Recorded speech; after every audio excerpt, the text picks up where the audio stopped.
नमस्कार प्यारे भाइयों बहनों और बच्चों।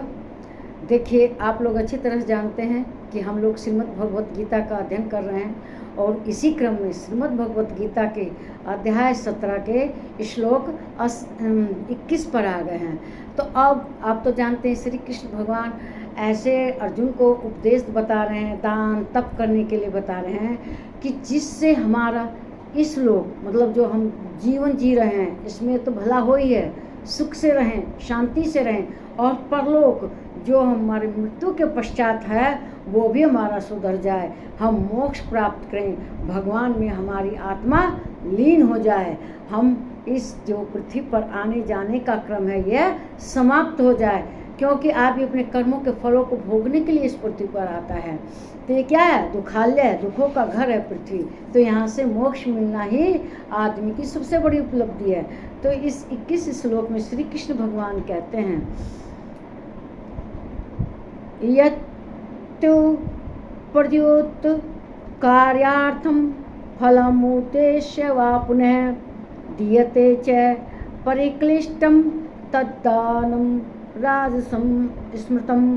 कहते हैं, किंतु जो दान क्लेश पूर्वक तथा प्रत्युपकार के प्रयोजन से अथवा फल को दृष्टि में रख कर फिर दिया जाता है वह दान राजस कहता। तो फल को दृष्टि में रख के कहते हैं कि आज ये कर्म करें। जैसे मैंने कहा चैरिटी में देते हैं लोग दान कि हॉस्पिटल में सारे घर का इलाज मुफ्त में चलेगा, एक उसमें दान देंगे हॉस्पिटल में, तो चाहे मंदिर गुरु में भी देंगे, गुरु जी को भी दान देंगे तो हमें पुण्य मिलेगा। इस तरह से वे अपने फल की आकांक्षा करते हैं। तो वही श्री कृष्ण भगवान कहते हैं कि अक्सर लोग जो चंदा वगैरह देते हैं तो वो किस में काम आता है? इनकम टैक्स बचाने के काम में आ जाता है।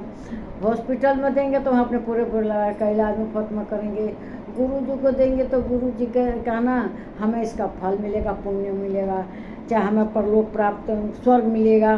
और कुछ लोग अपनी मान बढ़ाने के लिए मैंने इतने रुपए का दान दिया है ना, या बड़ाई के लिए कि मैं बहुत धर्मात्मा हूँ, इससे मैं बहुत दानवीर हूँ, दानवीर कौन हूँ ये समझते हैं। फिर कुछ लोग अपनी प्रतिष्ठा कि भाई हमारा मान सम्मान बढ़ेगा, समाज में जात बिरादरी में बहुत मान होगा, हम बहुत बड़े आदमी हैं इसलिए देते हैं। और कुछ लोग स्वर्ग आदि की कामना के लिए कि हमें स्वर्ग मिलेगा इसलिए दान देते हैं। जबकि हमें दान क्या करना चाहिए?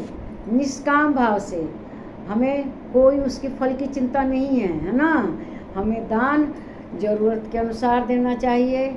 और अगर जो इसकी कामना करता है कि मुझे स्वर्ग मिलेगा, मेरी बड़ाई होगी, मेरी प्रतिष्ठा होगी, और अपने मान सम्मान बड़ाई के लिए अहंकार वश दान देता है तो कौन सा दान कहलाता है? राजस दान, वो राजस यज्ञ होगा। और तामस तो आप समझते ही हैं। और जो सात्विक है ये भी जान गए, सात्विक में निष्काम कर्म होता है, उसमें कोई भावना नहीं रहती, बस श्री कृष्ण भगवान का वही सिद्धांत है कि अपने कर्म करो, फल की चिंता मत करो। तो इसीलिए हमें इसके चक्कर में नहीं पड़ना चाहिए, बल्कि हमें जो भी दान दें उसकी कोई हमें उम्मीद नहीं रखनी चाहिए कि हमें स्वर्ग मिलेगा, चाहे हमारा मान बढ़ेगा, हमारी प्रतिष्ठा बढ़ेगी, जात बिरादरी समाज में हम बहुत बड़े आदमी हो जाएंगे, इसके लिए दान नहीं देना चाहिए। दान के ये कर्तव्य है हमारा दान देना। अपनी कमाई का 10%, 5% जिसकी जैसी शक्ति है वैसा दान देना चाहिए। देखो, दान देने से जो गरीब लोग हैं, अनाथ लोग हैं, दुखी लोग हैं, उनको दान देना चाहिए, कर्तव्य है, जिससे कि समाज में सबका अच्छे से भरण पोषण हो सके, किसी को कोई दुख ना हो।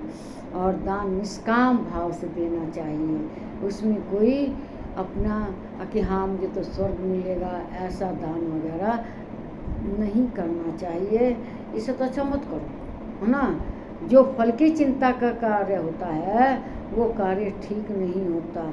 निष्काम भाव से, बस ये मेरा कर्तव्य है, इस भाव से करना चाहिए। अगर आप मेरे वीडियो को लाइक कर तो कमेंट बॉक्स में लिखिए और प्लीज़ सब्सक्राइब कीजिए, शेयर कीजिए।